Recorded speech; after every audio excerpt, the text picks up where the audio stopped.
Good morning, everyone. I am audible to all.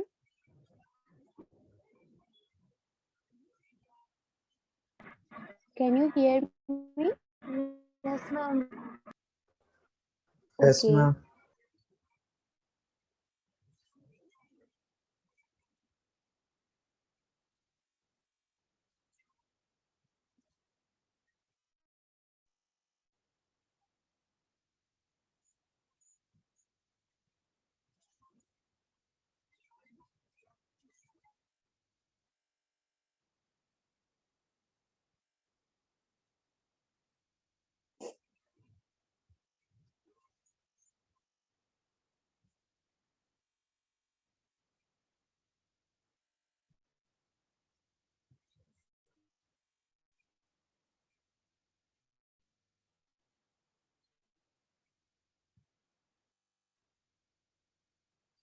Okay. So you know about today's class?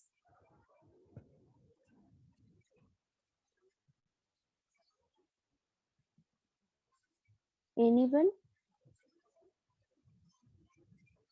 You have now your routine, new routine.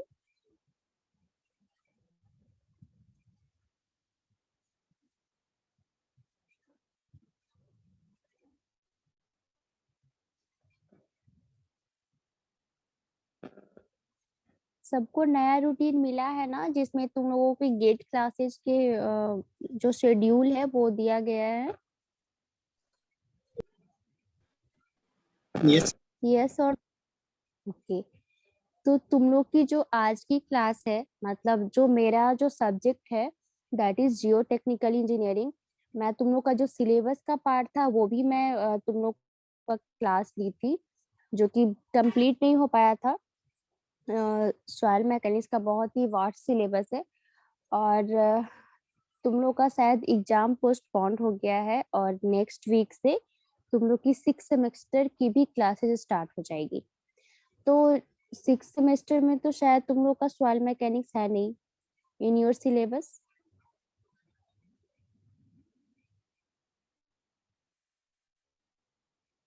Have you seen your syllabus in 6? No ma'am. तुम लोगों ने syllabus देखा नहीं है या फिर soil mechanics उसमें नहीं है? देखे नहीं है. ओके, तुम्हारे पास सिलेबस है, वो एक बार सिलेबस चेक कर लेना. 6 सेमेस्टर की क्लासेस तुम्हारे स्टार्ट होने वाली है. ठीक है. तो नेक्स्ट ईयर तुम लोग को गेट का एग्जाम देना है. तो गेट की सब्जेक्ट्स क्या हैं ये तो तुम लोग को पता होगी.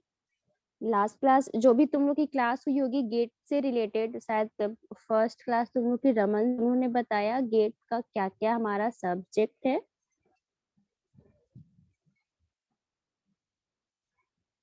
Anyone know? Anyone know about GATE syllabus? Ma'am subject wise या जियो टेक्निकल में? मैं सब्जेक्ट पूछ रही हूँ. सब्जेक्ट पता है तुम लोग को क्या क्या सिलेबस में है गेट के सिलेबस में, not in your syllabus, college yes syllabus. Ma'am, yes.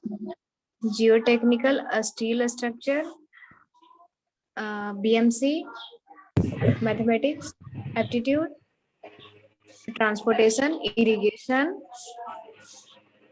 Okay. तो अभी जो तुम लोग की इस structure. सेमेस्टर में जो गेट की क्लासेस स्टार्ट हुई है उसमें तुम लोग को ट्रांसपोर्टेशन इंजीनियरिंग, जियो टेक्निकल इंजीनियरिंग, कंक्रीट स्ट्रक्चर और इन्वायरमेंटल इंजीनियरिंग, ये 4 सब्जेक्ट है ना. और भी कोई सब्जेक्ट है और वाटर रिसोर्सेज भी है शायद.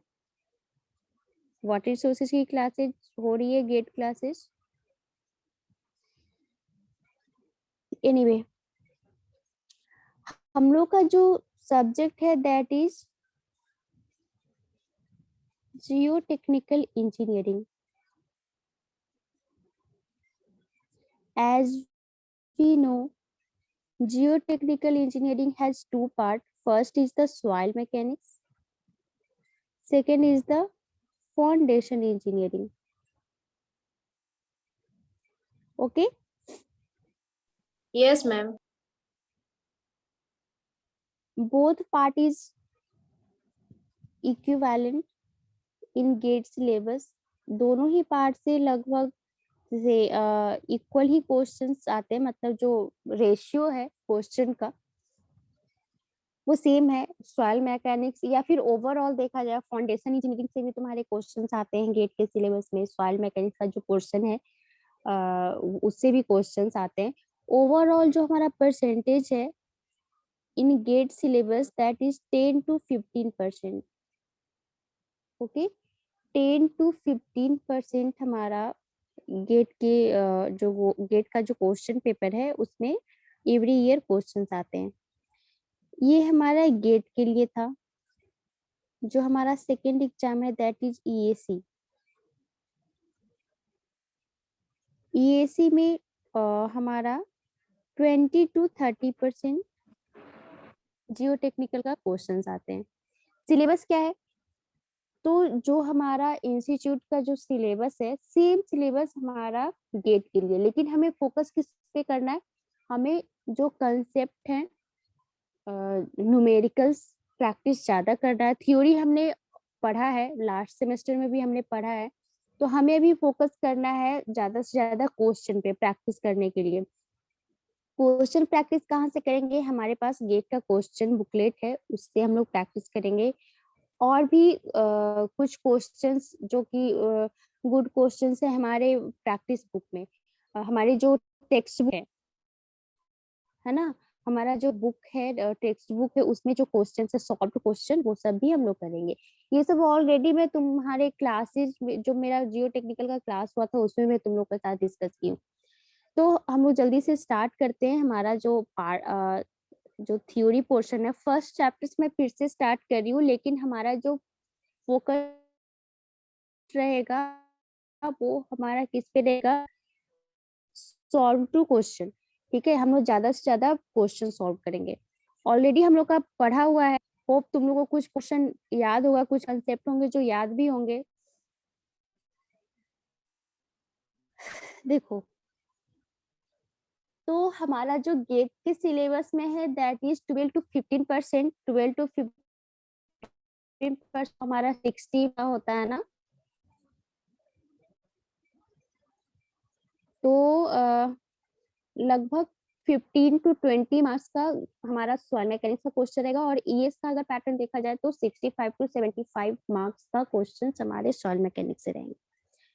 ठीक है, तो जल्दी से ये सब हमारा पढ़ा हुआ पोर्शन है, ऑलरेडी हमने अपने सिलेबस का जो पार्ट था उसमें किया था, तो जल्दी से हम लोग कवर करेंगे। मुझे ये तुम लोग बताओ कि सॉइल सॉइल क्या है, what is the soil, what is soil, how we define soil. Soil is formed by weathering of rocks. Yes, और कोई, और कोई, Soil is three-phase system. Soil is 3 phase system. ठीक है, क्या क्या होता है 3 phase system, Air, water, solid. Air water solid, solid in solid what solid,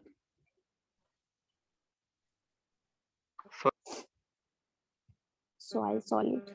okay, देखो अगर कहीं भी पूछा जाए व्हाट इज सॉइल, अगर तुमसे असर्शन रीजन के ही भी क्वेश्चन में आ सकते हैं, तो सबसे पहले व्हाट इज सॉइल को हम लोग डिफाइन करेंगे।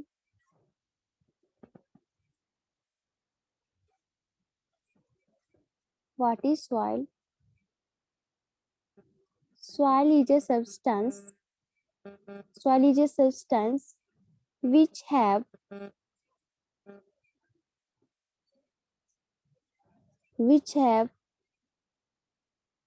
fluid as well as solid particle properties।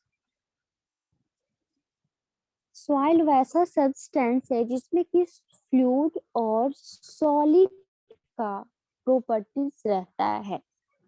soil is found in nature. Soil is found in three phase system, है ना। थ्री फेज सिस्टम क्या है? और system, three phase system is the air, water and soil solid. ठीक है, तो three phase system क्या होता है? Air, water and soil solid. Three phase system के अलावा हमारा सॉइल टू फेज सिस्टम में भी होता है। सिस्टम में क्या हो सकता है? What is two-phase system of soil? Dry soil and submerged soil. Dry soil and submerged soil. क्या क्या होता है उसमें? फेज डायग्राम में कैसा होगा? For dry soil, Air and soil, mass of soil. solid soil। ठीक है, soil of mass इस तरह से नहीं बोलेंगे, soil solid या फिर soil solid। तो अगर soil is in two-phase system and it is in dry phase, then we can say soil has soil solid and air। ठीक है, अगर हमसे पूछा जाए कि what is two phase system of क्या सैचुरेटेड सॉइल, तो सैचुरेटेड सॉइल भी हमारा क्या है? टू फेज सिस्टम है। और सैचुरेटेड सॉइल हमारा किस तरह का फेज डायग्राम होता है? तो सैचुरेटेड सॉइल क्या होगा? Water and soil solid. ठीक है, सैचुरेटेड सॉइल में क्या होगा? Water and soil solid. ये सब क्लियर है सबको? Yes, ma'am. Saturated soil, this is also two phase system. यहाँ पे हमारा सॉइल सॉलिड होगा, यहाँ पे हमारा क्या होगा? वाटर होगा। ठीक है, फॉर्मेशन कैसे होता है? तो जैसा कि तुम्हारी बैचमेट ने बताया कि फॉर्मेशन हमारा सॉइल फॉर्मेशन इज क्या? वेदरिंग से हमारा फॉर्मेशन होता है। The process of formation of the soil is known as pedogenesis. वैसा प्रोसेस जिसमें कि सॉइल का फॉर्मेशन होता है। सॉइल का फॉर्मेशन का प्रोसेस क्या है? प्रोसेस हमारा वेदरिंग है। ठीक है, वेदरिंग ऑफ रॉक्स। लेकिन जो प्रोसेस है उसे हम लोग किस थ्योरी में पढ़ते हैं? क्या जानते हैं उस प्रोसेस को? पेडोजेनेसिस। ये एक ऑब्जेक्टिव क्वेश्चन है जो तुम्हारे आईएएस के सिलेबस में मतलब ये क्वेश्चन पूछा गया है। Paedogenesis, what is paedogenesis? ठीक है, तो paedogenesis is the process of formation of soil. Okay, अब सॉइल का फॉर्मेशन कैसे होता है? पेडोजेनेसिस में हमें क्या पढ़ना है? तो पेडोजेनेसिस में सॉइल का फॉर्मेशन पढ़ना। और प्रोसेस क्या है? इन प्रोसेस हमारा वेदरिंग होता है। किसका वेदरिंग होता है? रॉक का। Okay, soil is form due to weathering of rock.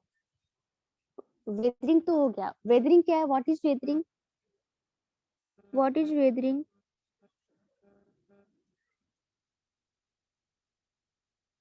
Geology तुम लोग पढ़े हो ना, जियोलॉजी इंजीनियरिंग, उसमें वेदरिंग बहुत ही डिटेल में पढ़ना था। क्या होता है वेदरिंग? मैं भी बताई हूँ क्लास में। What is weathering?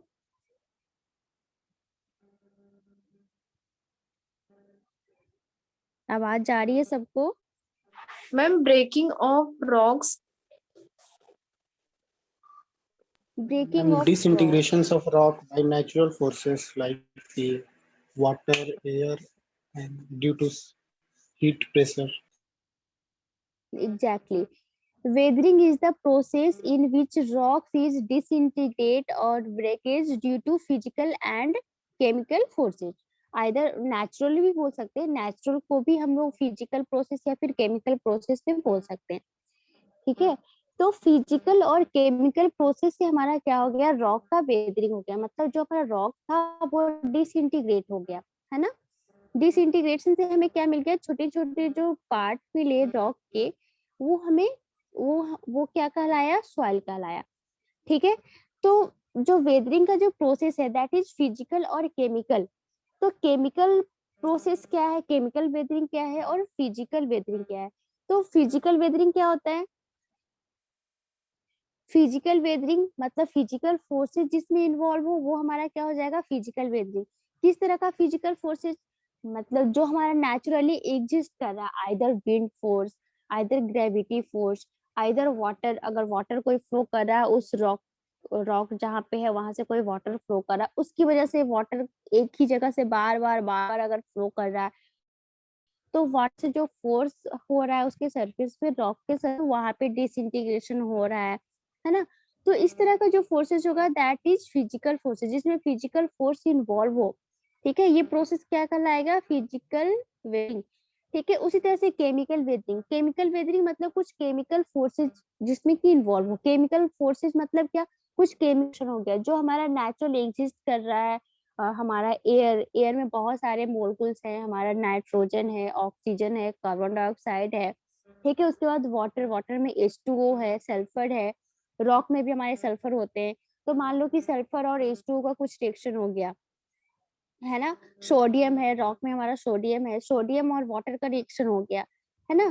कैल्शियम, हमारे रॉक में कैल्शियम है और वाटर का रिएक्शन हो गया, कैल्शियम हाइड्रोक्साइड बन गया। कैल्शियम हाइड्रोक्साइड कौन सा रॉक होता है,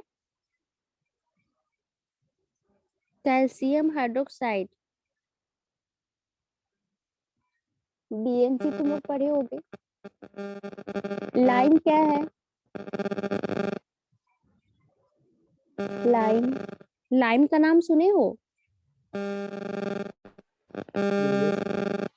यस मैम।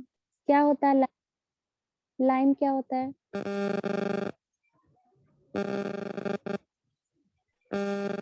मैम वेटिंग में फ्रेंड्स ज्वाइन कर लीजिए। अच्छा, वेटिंग में है कोई, ओके। लाइम क्या होता है,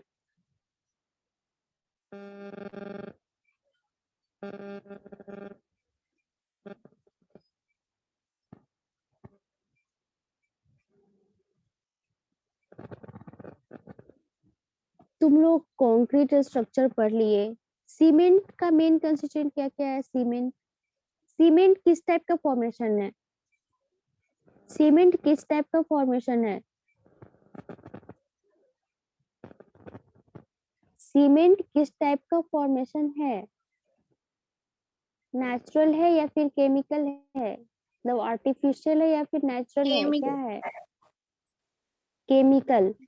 कैसे हम लोग, आर्टिफिशियल है मैम। कैसे फॉर्मेशन होता है सीमेंट का, केमिकल रिएक्शन के थ्रू मैम।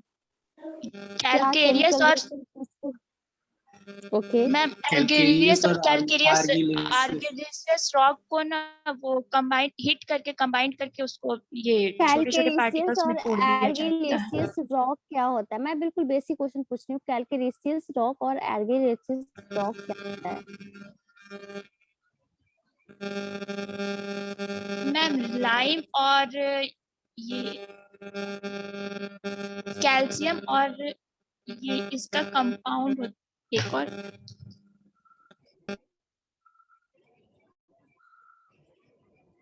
कैल्केरिसियस क्या होता है, पहले ये बताओ। कैल्केरिसियस रॉक मतलब जिस एक रॉक रॉक है ना। हाँ बोलो। जिस रॉक में मैम कैल्शियम कंपाउंड मतलब एक्स्ट्रा मात्रा में रहता है उस रॉक को कैल्केरियस रॉक बोलते हैं। ठीक है, एर्गिलेसियस क्या होता है, मैम इसके बारे में नहीं थोड़ा आइडिया है। Anyone, Santosh, Rajak, are you here.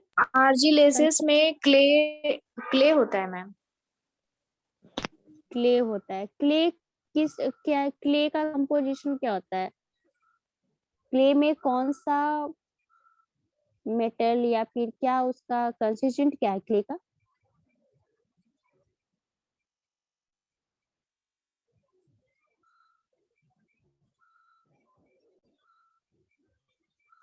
कैलकेरिसियस में भी तुम लोगों ने बताया, किसने, धारिणी, धारिणी ने बताया कि लाइम होता है। लाइम क्या होता है, लाइम का केमिकल नेम क्या है, कैल्शियम ऑक्साइड होता है मैम, कैलकेरियर अर्जिलियस होता है एल्युमिनियम ऑक्साइड। एल्यूमिनियम ऑक्साइड होता है। एर्गिलेशियस। तुम लोगों ने ये सब जो मैं पूछ रही हूँ ऑलरेडी 2 to 3 टाइम्स पढ़ चुके हो। फर्स्ट तुम्हारा थर्ड सेमेस्टर में तुम लोगों ने बीएमसी में पढ़ा, जियोलॉजी इंजीनियरिंग में पढ़ा, फिर सॉइल मैकेनिक्स में भी पढ़ा फिफ्थ सेमेस्टर में। कितने बार पढ़ोगे तो ये सब चीजें याद होगी बताओ।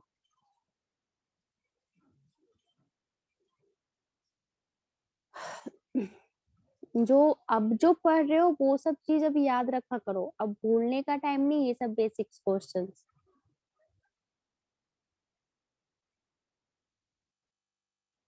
तो हम लोग क्या पढ़ रहे थे, केमिकल वेदरिंग। तो केमिकल वेदरिंग जो हमारा एस्ट है, जिनमें कार्बन डाइऑक्साइड है, नाइट्रोजन है, ठीक है, ऑक्सीजन है। उसके अलावा हमारा अगर वाटर है, वाटर में हमारा क्या है, H2O है। तो ये सब से क्या होता है, जो हमारे रॉक्स में जो मेटल है, जैसे कैल्शियम का रॉक, कैल्शियस एरिलिशियस सिलिका का रॉक, ठीक है, उसके अलावा एल्यूमिनियम का रॉक्स।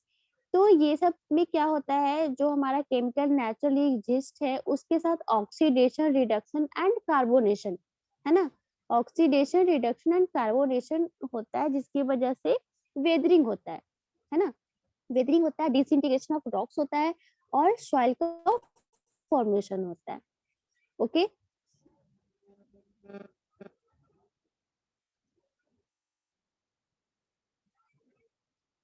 देखो मिनरल्स, मिनरल्स क्या होता है, मिनरल्स का नाम तुम लोगों ने सुना होगा। What is minerals?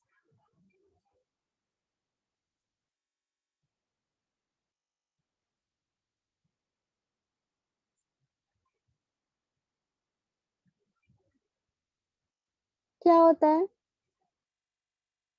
चलो मिनरल्स नहीं, मैं तुम लोग को लास्ट जो हम लोग का सॉइल मैकेनिक्स की जो क्लास हो रही थी, फर्स्ट क्लास जैसे आज हो रही है वैसे ही हम लोग का जो सिलेबस का पार्ट था उसमें भी हमने पढ़ा था कि पैरेंट रॉक क्या होता है, पहले ये बताओ।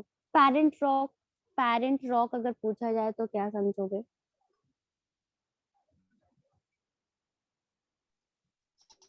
मैम जो जो रॉक है ना, मतलब होता है जो वो जो पार्टिकल डिसइंटीग्रेट होता है वो वहीं पे रहता मतलब वो करंट जो रॉक रॉक जिसका ऑलरेडी पार्टिक्लेट एग्जिस्ट होके कर रही है, सॉरी मैम हाँ तो वो ओके ओके, तुम्हारी आवाज क्लियर नहीं है। जो रॉक ऑलरेडी एग्जिस्ट कर रही है, जिसका अभी डिसइंटीग्रेशन नहीं हुआ है, ठीक है, that is parent rock.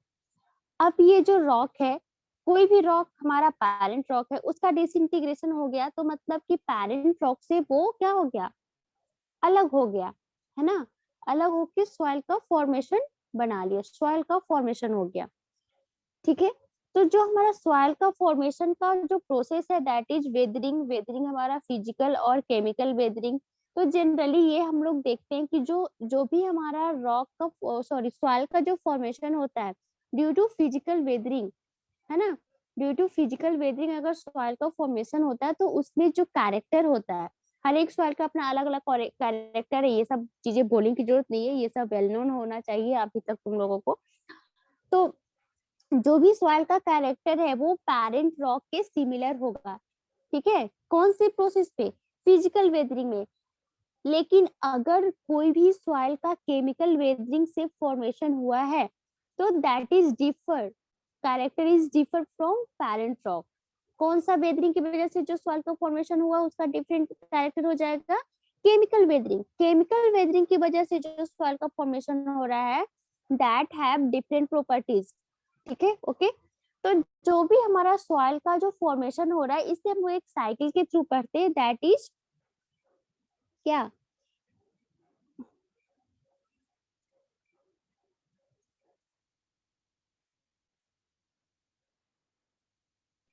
Weathering, transportation, deposition और अपवेवल मैम। यस, स्क्रीन सबको विजुअल है?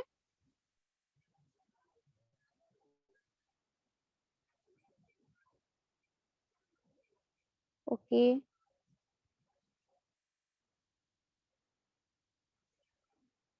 स्क्रीन सबको विजिबल है? Yes, ma'am. Yes.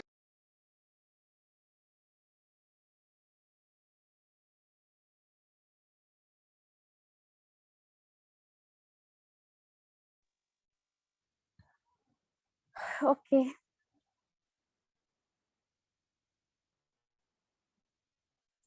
So the process, जो हमारा एक साइकिल का जो फॉर्मेशन होता है सॉइल के फॉर्मेशन के लिए, that cycle is the first is the, यहाँ पे हमारा रॉक, पेरेंट रॉक, हमला रॉक, इसका क्या होगा, इरोजन होगा। इरोजन, इरोजन मतलब डिसइंटीग्रेशन, डिसइंटीग्रेशन का वेदरिंग, ठीक है। वेदरिंग में क्या, फिजिकल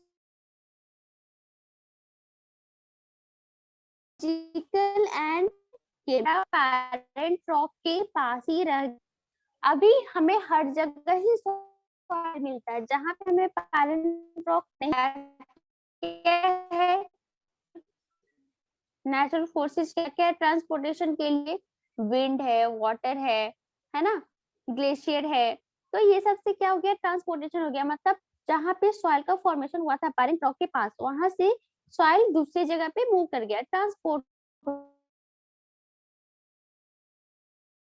हो गया। Next process deposit, soil transport हो गया, एक जगह पे ट्रांसपोर्ट होके वहीं पे डिपॉजिट हो रहा है, मतलब वो जमा होते जा रहा है ना। Next process is the अपीवल। अपीवल क्या होता है, अपीवल क्या होता है, व्हाट ज- इज कलेक्ट अपीवल? होना मैम। जमा होना। मैम कलेक्ट होके वो एक साथ ग्रुप फिर बना से लेता है, वो डिसइंटीग्रेट होना, उसको upheaval करते एग्जैक्टली, डिपॉजिट हो गया, फिर से वो अपीवल हो गया, मतलब यहाँ पे इस तरह से सॉइल है, जो सॉइल का हम लोग क्या बोल सकते हैं, सॉइल का एक टीला बन गया है ना, फिर से ये प्रोसेस कंटिन्यू हो जाएगा, फिर से इरोजन होगा, फिर से ट्रांसपोर्टेशन होगा। तो इस तरह से सॉइल फॉर्मेशन का साइकिल कंटिन्यू चलते रहता है। ओके, अब जो हमारा सॉइल का फॉर्मेशन है और जो सॉइल का साइकिल है, इसी पे बेस्ड हमारा टाइप्स ऑफ सॉइल है। ओके, जितने भी सॉइल के प्रोसेस है, इधर फिजिकल वेदरिंग, केमिकल वेदरिंग, इससे भी वन कैरेक्टर का हमें सॉइल मिल गया, तो हमें एक टाइप्स ऑफ सॉइल मिल गया। इसी तरह से जो प्रोसेस है, जो साइकिल फॉर्म हो रहा है, इरोजन, ट्रांसपोर्टेशन, तो इससे भी हमें डिफरेंट डिफरेंट कैरेक्टर का सॉइल, जितने भी फिजिकल फोर्सेज, जो भी नेचुरल फोर्सेज सॉइल पे एक्ट करेंगे, आइदर वो फिजिकल हो या केमिकल हो, हर एक की वजह से सॉइल के कैरेक्टर में कुछ ना कुछ चेंज आएगा, और जैसे चेंज आएगा तो हमें एक न्यू वैरायटी ऑफ सॉइल मिलेगा। ठीक है, तो तो जितने भी टाइप्स ऑफ सॉइल है, उसमें हमें सिर्फ यही देखने को मिलेगा कि सॉइल का फॉर्मेशन कैसे हो रहा है, उसकी वजह से सॉइल के कैरेक्टर में क्या चेंजिंग आया। ठीक है, तो first soil is the alluvial soil. Alluvial, alluvial term से क्या समझते हो?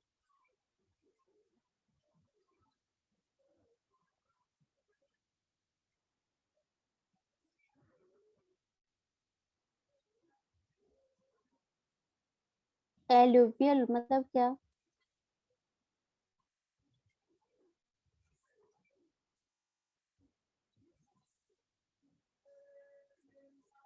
क्या होता है एलुवियल सॉइल?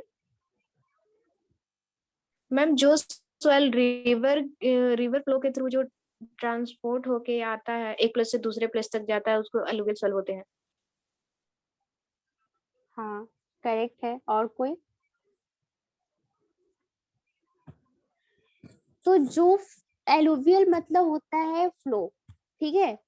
तो जो सॉइल हमें रनिंग वाटर, मतलब वाटर के साथ फ्लो करके मिल गया, दैट इज एलुवियल सॉइल।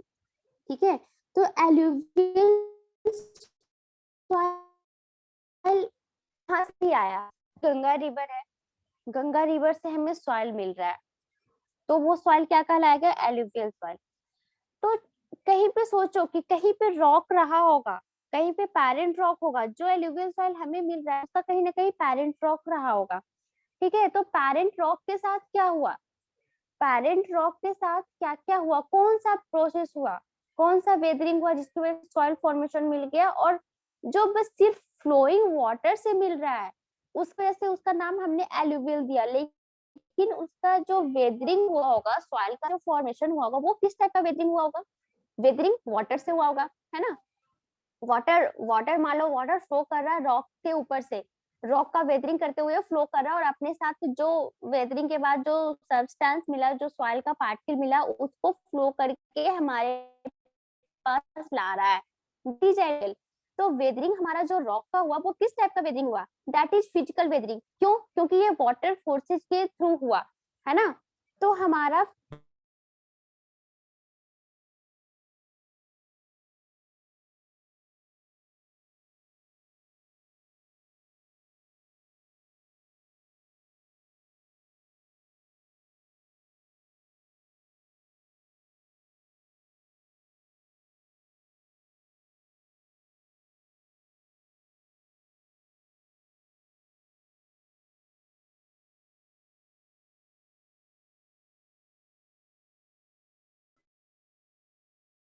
मतलब कि नदी के किनारे जो सॉइल मिलेगा दैट इज एलुवियल सॉइल।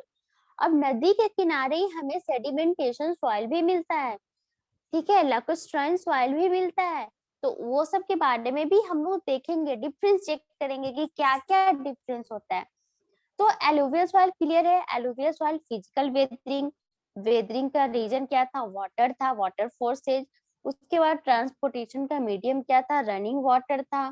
ठीक है, कहाँ पे मिलेगा, तो बैंक ऑफ रिवर, रिवर के बैंक पे हमें क्या मिलता है, एलुवियल सॉइल। तो जनरली बैंक ऑफ रिवर, तो नॉर्दर्न इंडिया में बहुत सारे रिवर हैं। सबसे पहले तो गंगा रिवर, गंगा रिवर जो गंगा का डेटा उस पूरा का पूरा जो सॉइल है दैट इज एलुवियल सॉइल, है ना।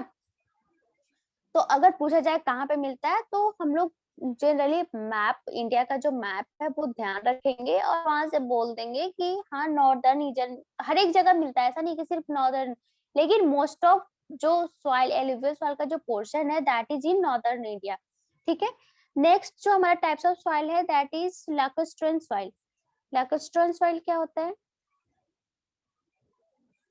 ऑलरेडी तुम लोग पढ़ जो चुके हो, लेक, इतना टाइम लगाओगे तो फिर सिलेबस होगा।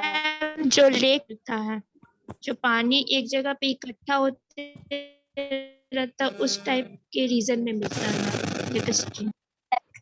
तो जनरली जो लैक्रोस्ट्राइन सॉइल होता है वो क्या होता है, डिपोजिटेड फ्रॉम क्या, लेक, जहाँ पे जो स्टील वाटर है ना, जो स्टील वाटर मतलब जो पानी बिल्कुल स्थिर है, जैसे लेक का या पॉन्ड का जो वाटर होता है क्या होता है, वो बिल्कुल स्थिर होता है क्योंकि वो एक लिमिट में होता है, वो फ्लो नहीं कर रहा है ना। तो इस तरह